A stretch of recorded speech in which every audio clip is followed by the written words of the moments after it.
My name is Abdulrahman Muhammad Al-Sayed. ማርሽ ቀያሪው አብዱል ኤልሳይድ የአሜሪካ ፖለቲካ አዲስ ምዕራፍ ጀማሪ። They tell me I'm unelectable. ከዛሬ 3 ዓመት በኋላ ፕሬዝዳንት አልሰይድ የሚባል እንዳይመጣ እግዚአብሔር ይጠብቀን።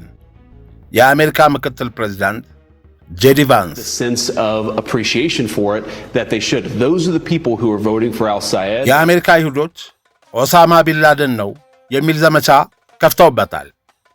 ትግሉን ለማኮላሸት $36 ሚሊዮን ተመድቧል። My name is not raising your gas prices. My name is not the reason we're in illegal war. ዶክተር አብዱል ኤልሳይድ በአሜሪካ ፖለቲካ ውስጥ አዲስ ምዕራፍ ጀማሪ የመሆን ጉዞን ብለው በመጀመር በኦገስት 2026 በተካሄደው የሚቺጋን ግዛት ቅድመ ምርጫ ከፍተኛ የገንዘብ ድጋፍ የነበራትን የምክር ቤት አባል ሃይሊ ስቲቨንሰን በጠባብ ውጤት በማሸነፍ የፓርቲው ይፋዊ እጩ ሆነዋል።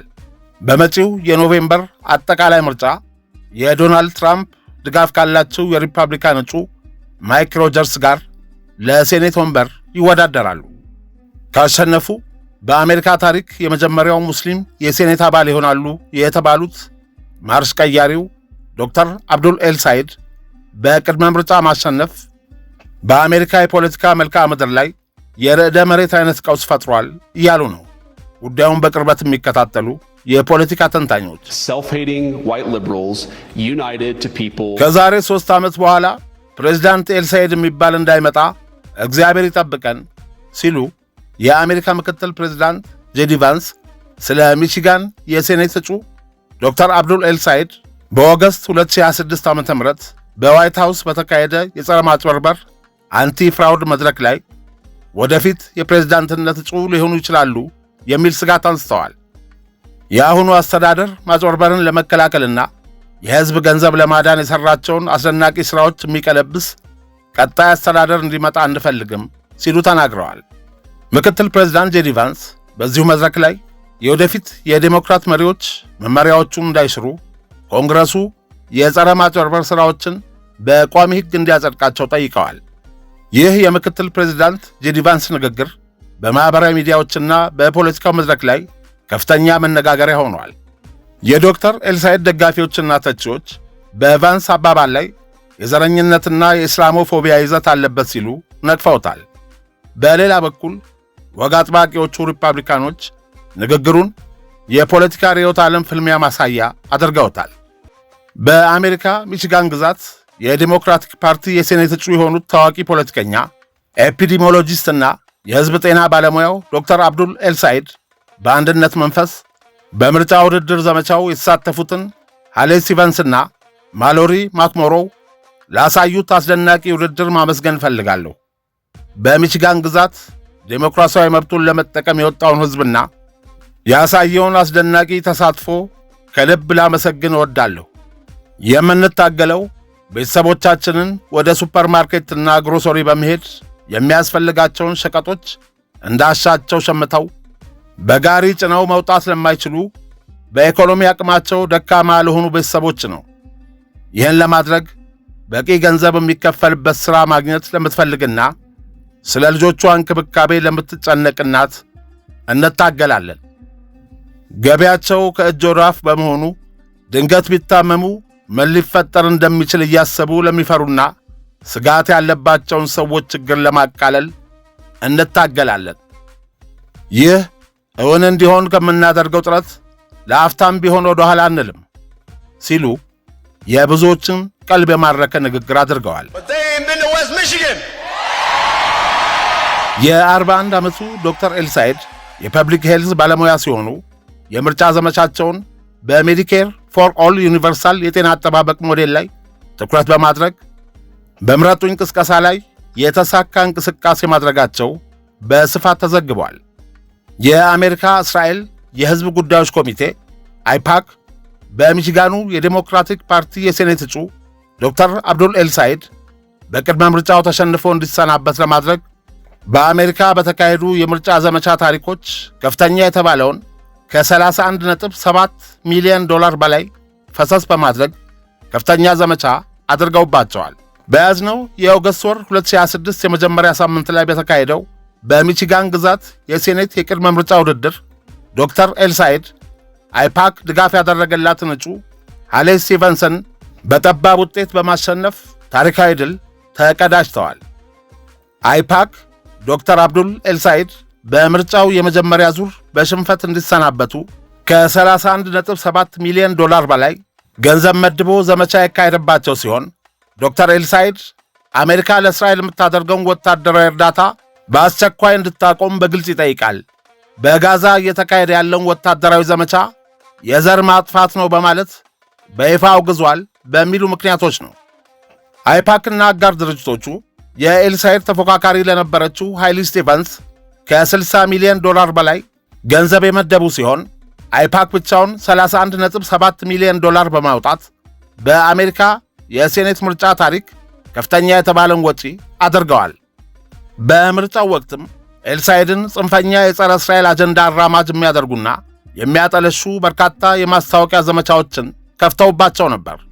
ዶክተር ኤልሳይድ አይፓክ በአሜሪካ የውጭ ጉዳይ ፖሊሲ ላይ ያለውን ከፍተኛ የገንዘብ ተጽዕኖ በምርጫ ቅስቀሳው ወቅት በዋናነት በመተቸት ነበር የምረጡኝ ቅስቀሳ እያደረጉ የነበረው። አይፓክ በቅድመ ምርጫው ከባድ ሽንፈት ቢያጋጥመውም አሁንም አቋሙን አልቀየረም። ድርጅቱ የምርጫውን ውጤት ይፋ መሆን ተከትሎ ባወጣው መግለጫ መራጮች ከ90 ቀናት በኋላ በሚካሄደው ምርጫ የዶክተር ኤልሳይድን ጽንፈኛ የጸረ እስራኤል አጀንዳ ውድቅ እንዲያደርጉን ለማድረግ ቆርጠን ተነስተናል ብሏል። አይፓክ በኖቬምበር 2026 በሚካሄደው ጠቅላላ ምርጫ ዶክተር ኤልሳይድን ለማሸነፍ በትራምፕ ለሚደገፈው የሪፐብሊካን እጩ ማይክ ሮጀርስ እስከ 90 ሚሊዮን ዶላር የሚደርስ ተጨማሪ ድጋፍ ለማድረግ እያሰበ ይገኛል።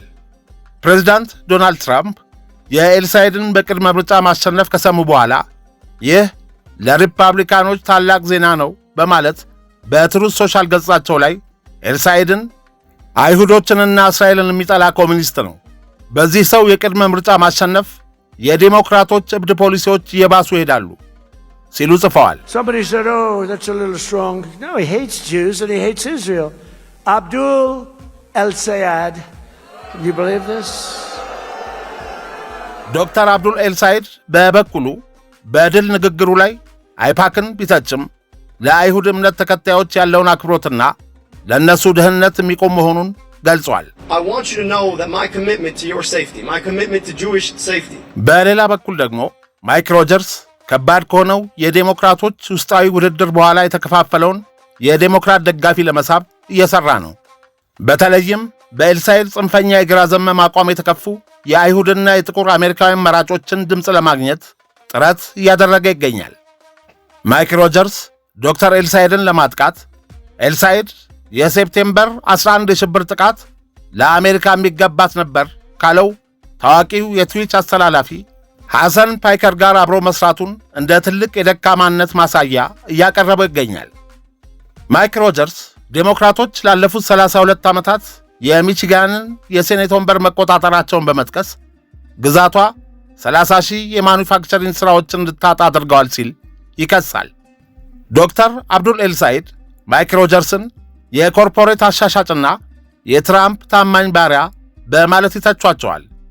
ዶክተር ኤልሳይድ በድል ንግግራቸው ላይ ሮጀርስን በግልጽ ሲያጠቁ በ2022 በፍሎሪዳ ግዛት ትልቅ ቪላ ገዝተህ ስትኖር ከርመህ ለምርጫ ብቻ ወደ ሚቺጋን ተመልሰሃል፣ ሕዝቡ በምርጫው ወደ ፍሎሪዳ ይመልሰሃል በማለት ተናግረዋል።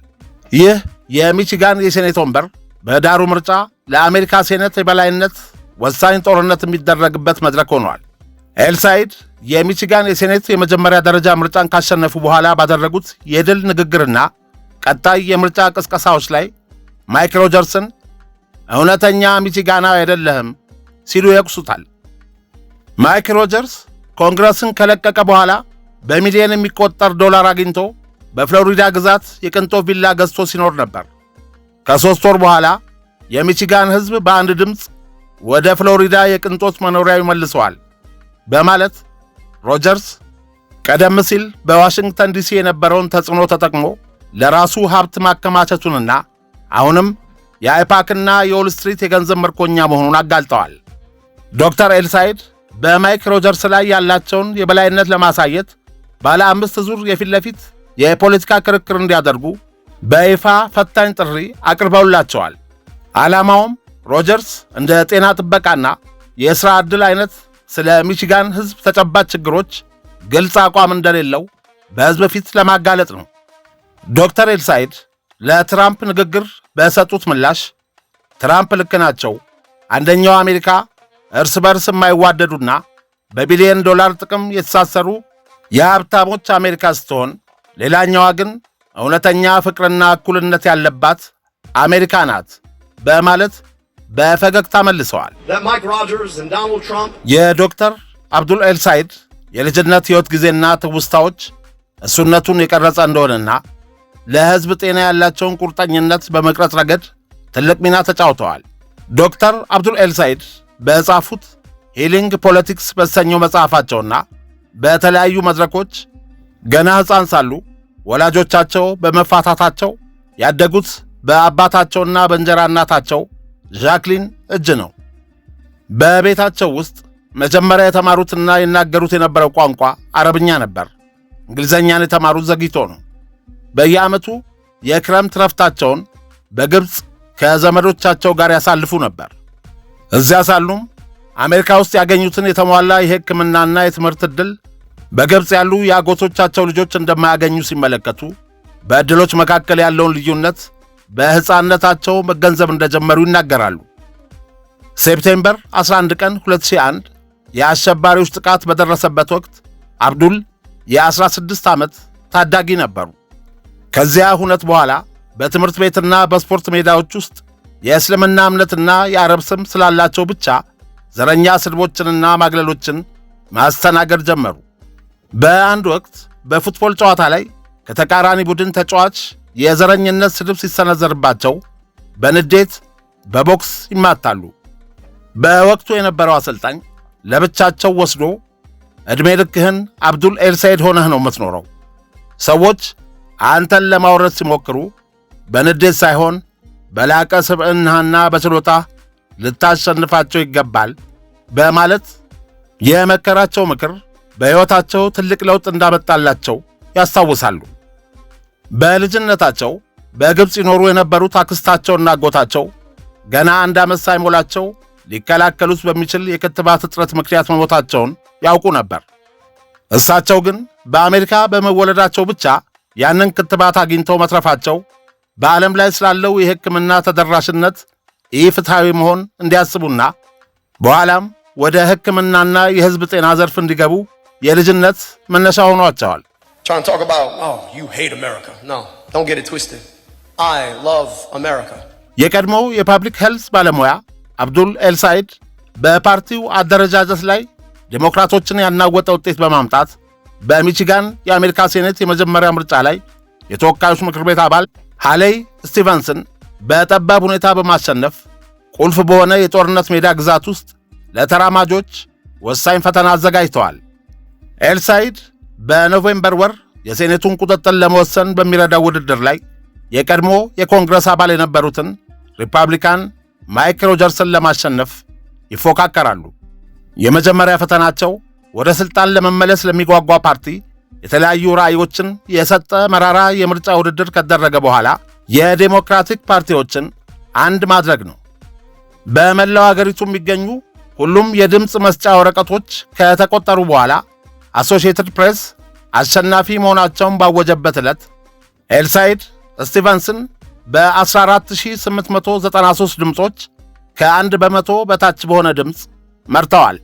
ይህም በቅርብ ጊዜ በክፍለ አገሩ ታሪክ ውስጥ ከፍተኛው ነው። የአብዱል ድል በእኔ አስተያየት በዘመናዊ የአሜሪካ ፖለቲካ ውስጥ ማሰብ ከምችለው በላይ እጅግ አስደናቂ ድል ነበር ሲሉ የኤልሳይድን እጩነት ቀደምት ደጋፊ የነበሩት የተራማጅ ንቅናቄ መሪ የሆኑት ሴናተር በርኒ ሳንደርስ ተናግረዋል። የ41 ዓመቱ ኤልሳይድ በምርጫ ሥልጣን ላይ ቆይተው የሚቺጋንን ዴሞክራቲክ ፓርቲ የገዢነት ምርጫ ከ20 በመቶ በላይ በሆነ ነጥብ ካሸነፉ ከ7 ዓመታት በኋላ ወደ ውድድሩ ገብተዋል። በዚህ ጊዜ ያለምንም ይቅርታ በተራማጅ አጀንዳ ከ60 ሚሊዮን ዶላር በላይ የውጭ ወጪና በብዙ የሚቺጋን ከፍተኛ ዴሞክራቶች የሚደገፉትን ተቃዋሚ አሸንፈዋል። ከእነዚህም መካከል ገዢ ግሬቸን ዊትመር፣ የቀድሞ ሴናተር ጋሪ ፒተርስና የሴኔት ዲሞክራቲክ መሪ ቹክ ሹመር ይገኙበታል። But I also love America enough to be honest with America. እንደ መሐመድ አሊ አባባል ዓለምን አናውጠናል ሲሉ ኤልሳይድ ረቡዕ ማለዳ መሃል ከተማ ውስጥ በሚገኘው ዘ ስፕሪት ኦፍ ዲትሮይት ፊት ለፊት ቆመው አሸናፊነታቸውን አውጀዋል። የኤልሳይድ ያልተለመደ የፖለቲካ አቅጣጫ ከ10 ዓመት ባነሰ ጊዜ ውስጥ በ2018ቱ የዴሞክራቲክ ፓርቲ የገዥነት ምርጫ በዊትመር ከተሸነፉ በኋላ ወደ ፖለቲካው ምድረ በዳ አፈገፈጉ። ፖድካስት ጀምረው መጽሐፍ ጽፈው በዩቲዩብና በቴሌቪዥን ላይ ዘወትር መገኘት ጀመሩ። ቀስ በቀስም ተከታዮችን ገነቡ። እሳቸው እንደሚመጣ የማያውቁትን የፖለቲካ ለውጦች እንደሚያመጡ እርግጠኛ የሆኑ ብዙ ሺዎች ቀጣዩን ዙር በጉጉት እየጠበቁ ነው። ኤልሳይድ ወደ ምርጫው የገቡት በድንገት ነው። ፒተርስ በድጋሚ ለመመረጥ እንደማይፈልግ ድንገተኛ ማስታወቂያ ባወጣበት ወቅት በአገሪቱ ውስጥ በጣም ተወዳዳሪ ከሆኑ ግዛቶች አንዷ በሆነችው የሚቺጋን ግዛት የሴኔት መቀመጫ ክፍት የሆነ ቦታ ለመያዝ ዘመቻውን የጀመሩት በሚያዝያ 2005 ሲሆን 4 አባላትን ይዘው ነበር።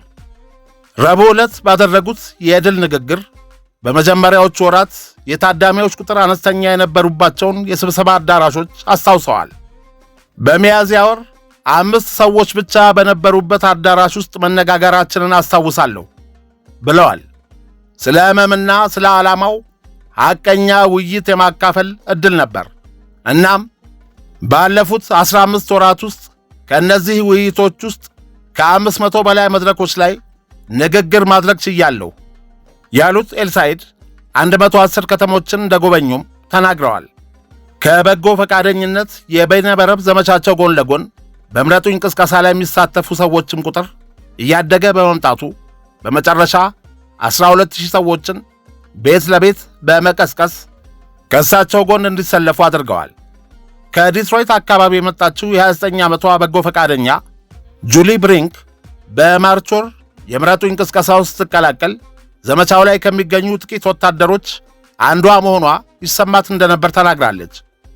ከሜይ ጀምሮ ግን የበጎ ፈቃደኞች ቁጥር በእጥፍና በእጥፍ እየጨመረ መጥቷል ብላለች። ዶክተር ኤልሳይድ በምርጫ ዘመቻው ባለፉት ዓመታት የሕዝብ ሕይወት ውስጥ ያሉ ችግሮችን የሚያንጸባርቅ የሚዲያ ስትራቴጂ ተከትለዋል። በሬዲዮና በቴሌቪዥን ጣቢያዎች፣ ፖድካስቶችና የመስመር ላይ መድረኮች ትኩረትን በንቃት ይከታተላሉ።